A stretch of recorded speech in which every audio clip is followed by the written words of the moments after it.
ఈ నెల్లూరు పార్లమెంట్ లో విజయసాయి రెడ్డి వర్సెస్ వేమిరెడ్డి ప్రభాకర్ రెడ్డి, ఇక్కడ ఏ విధంగా ఉంది ఈ పార్లమెంట్ సెగ్మెంట్?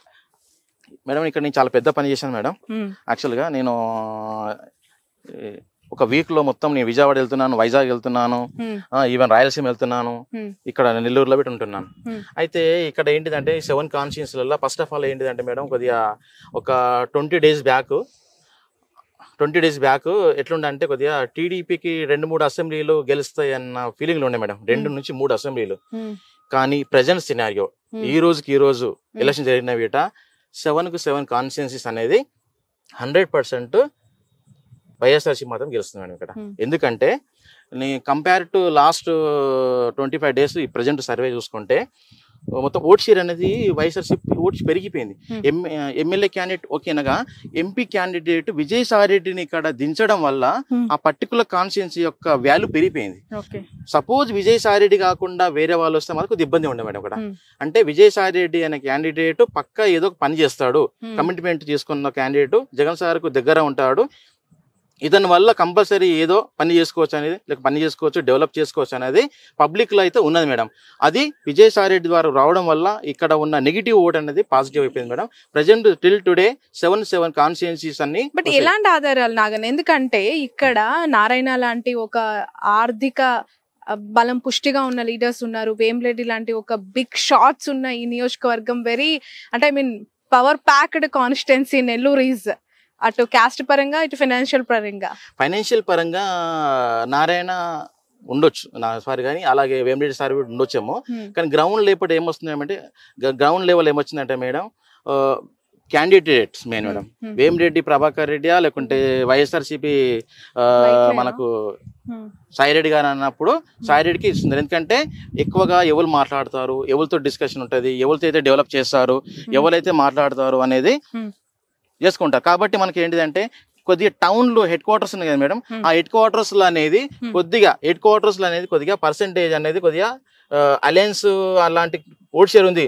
కానీ అలయన్స్ కన్నా రూరల్ కిరీటాల కల్లా మొత్తం 1 side 70% 60% అనే రేషియోలో వచ్చేసింది madam.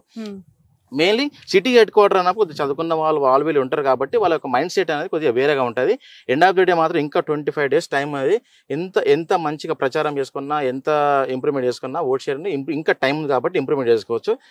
End of the day ఇప్పుడు ఆల్రెడీ టీడీపీ మేనిఫెస్టో ఇచ్చారు వాళ్ళు, గ్యారంటీస్ అనేది కంపేర్ చేస్తున్నారు కదా, తెలంగాణ గవర్నమెంట్ ఏంటిది, ఆంధ్రప్రదేశ్ గవర్నమెంట్ ఏంటిది, లేకుంటే ఎవరు చేయాలో చేస్తారు. ఆల్రెడీ జగన్మోహన్ రెడ్డి ఇంతమంది సీఎం కాబట్టి అతను మళ్ళీ ఇస్తే కమిట్మెంట్ కరెక్ట్గా అవుతుందా లేదా అనేదాన్ని వీట చూసుకొని ఓటేసారు చాలా ఉన్నారు మేడం, వెయిటింగ్ ఇస్తున్నారు చాలా మంది. అదొకటి. సో కమిట్మెంట్ అనేది వచ్చే యొక్క మేనిఫెస్టో బట్టి వీట ఓట్ షేర్ ఇంకా పెరగవచ్చు madam వైసీపీది. Right.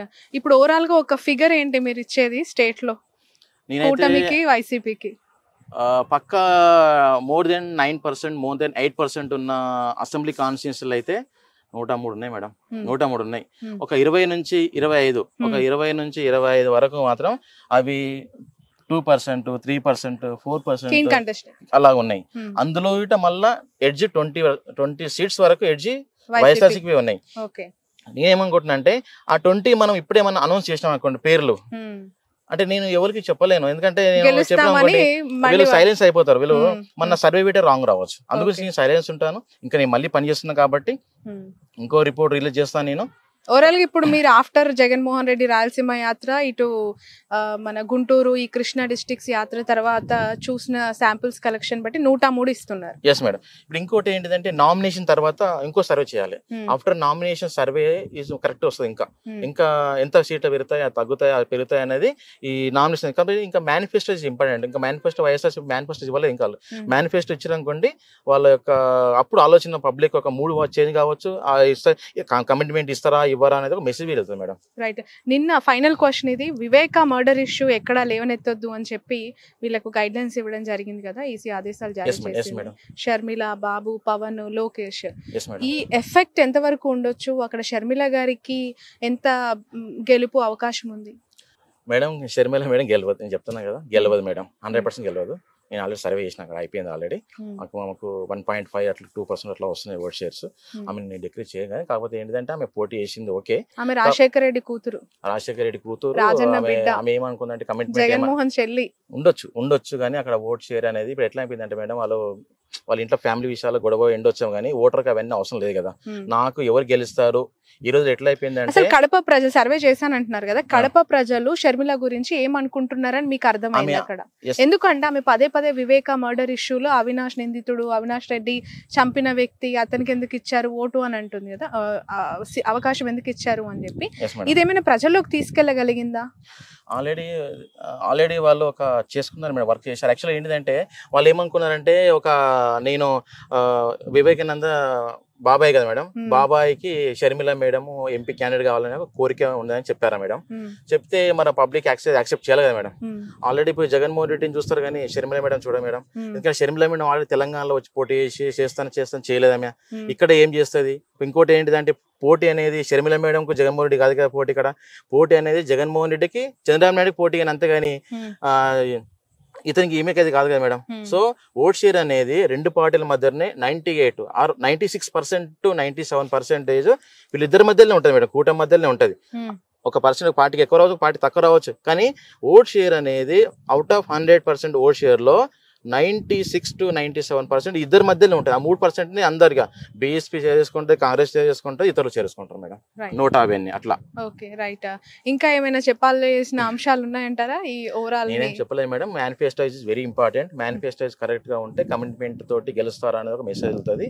So manifesto is important. Manifesto వచ్చినాక వీట సర్వే అనేది ఇంకా మారిపోవచ్చు, అంటే పెరగవచ్చు తగ్గవచ్చు చెప్పలేము. ఏదున్నా కానీ manifesto is very important. But ఒక్క అవకాశం అని బాబు ప్రజల నోట్ అడుగుతున్నారు కదా, దానికి ఏం కన్ఫైన్ అవ్వట్లేదా ప్రజలు? వాళ్ళ కూటమి మెయిన్ మేడం. కూటమి వాళ్ళు ఆల్రెడీ వాళ్ళు తెలుసు కదా మేడం, ఎట్లయినా మనం సింగిల్ వెళ్తే గెలవము, కూటమి అయితే గెలుస్తాము అని కాంపిటీషన్ ఇస్తారు. ఫస్ట్ ఆఫ్ ఆల్ ఏంటిదంటే, జనసేనకు ఒక సీట్స్, ఒక వాళ్ళ సీఎం ఏంటి మేడం, జనసేన వాళ్ళ పరిస్థితి ఏంటిది? జనసేన వాళ్ళు మా యొక్క పవన్ కళ్యాణ్ సీఎం కావడం వాళ్ళ బాధ్యత. 10 సంవత్సరాలకు అదే అంటారు వాళ్ళు. 10 సంవత్సరాల నుంచి నాకు సీఎం కావాలి. ఇప్పుడు ఎట్లా అయిపోయిందంటే, ఆ సీఎం అయ్యే క్యాండిడేట్ అలయన్స్ లోపల ఒక 50 సీట్లన్నా 60 సీట్లన్నా మాకు వస్తాయి అన్న ఫీలింగ్తో వాళ్ళు పనిచేసిండ్రు జన సైనికులు. పాపం వాళ్ళు 10 సంవత్సరాలుగా లాస్ట్కి ఇప్పుడు వచ్చేదాకా ఏమైంది, 21 సీట్స్ వచ్చేసారు. అందులో 21లో వీట మళ్ళీ ఆ పార్టీ నుంచి ఈ పార్టీ నుంచి వచ్చే వాళ్ళకి ఇచ్చారు. ఎవరైతే 10 సంవత్సరాలు కష్టపడుతున్న క్యాండిడేట్స్ ఉన్నారో వాళ్ళకి టికెట్ రాకపోవడం వల్ల వాళ్ళ కింద పనిచేసే క్యాడర్ కానీ వాళ్ళంతా totally dissatisfied. First of all dissatisfied ఎక్కడ ఏంటంటే, వాళ్ళ క్యాండిడేట్ సీఎం కార్డు అని తెలివంగానే ఆ యూత్ కానీ లేకుంటే ఎవరైతే కష్టపడ్డ వాళ్ళు ఉన్నారో టోటల్లీ వాళ్ళు నర్వస్ గా ఫీల్ అయ్యారు మేడం. వీళ్ళు అలయన్స్ లోపల వీట ఒక 50 సీట్లు వస్తాయనుకున్నారు. 21 సీట్లు రావడం వల్ల ఏంటిదంటే, వాళ్ళు ఆ వచ్చిన వాళ్ళకి మళ్ళీ పాత వాళ్ళకే కాకుండా కొత్త బయట నుంచి వచ్చిన వాళ్ళకి టికెట్లు ఇవ్వడం వల్ల వీట కొద్దిగా మైనస్ వాళ్ళకి మేడం. ఇంకోటి ఏంటిదంటే, బీజేపీకి 1-2% ఓట్ షేర్ లేని పార్టీకి 8 పార్లమెంట్లు ఇవ్వడము, అందులోపల మళ్ళీ వాళ్ళకు 10 అసెంబ్లీలు కాన్స్టిట్యూన్సీ ఇవ్వడం అనేది కొద్దిగా ఇబ్బంది అయింది. దానివల్ల ఏంటిదంటే, వీళ్ళు వాళ్ళకి పని చేయట్లేదు, వాళ్ళు వీళ్ళకి పని చేయట్లేదు, వీళ్ళు వాళ్ళకి పని చేయట్లేదు, అట్లా అయిపోయింది మేడం టోటల్ గా. ఇప్పుడు క్యాడర్ ఇప్పుడు ఇంపార్టెంట్ కదా, క్యాడర్ తోటి సంప్రదింపులు చేసి అన్ని చేస్తే కరెక్ట్ గా ఉండే, మాకు చెప్పకుండా చేశారన్న ఫీలింగ్ గ్రౌండ్ లో జరుగుతుంది మేడం. అదొకటి రాకుండా ఉంటే మంచిగా ఉండే, అది వచ్చేసింది గ్రౌండ్ లో already. Right, thank you so much Naganna గారు. యాక్చువల్ గా చీకటి పడిపోయింది, మిమ్మల్ని మార్నింగ్ నుంచి క్యాచ్ చేద్దాం అనుకున్నాను. సో ఇదంతా కూడా మీ డేటా కలెక్షన్ అనుకుంటా. సో నెల్లూరే కాదు, రాష్ట్ర వ్యాప్తంగా కూడా మీ అభిప్రాయాన్ని, అంటే నియోజకవర్గాల్లో ఉన్న మూడ్ని మాకు ఎక్స్ప్లెయిన్ చేసినందుకు థ్యాంక్ యూ సో మచ్. చూద్దాం ఖచ్చితంగా మీ రిజల్ట్, అక్యురేట్ రిజల్ట్ ఎంతవరకు జెన్యున్ గా ఉండబోతోంది, రాబోయే ఎన్నికల్లో ఎంతవరకు మీ సర్వే నిజం అవబోతుంది అనేది. Thanks a lot. Thank you.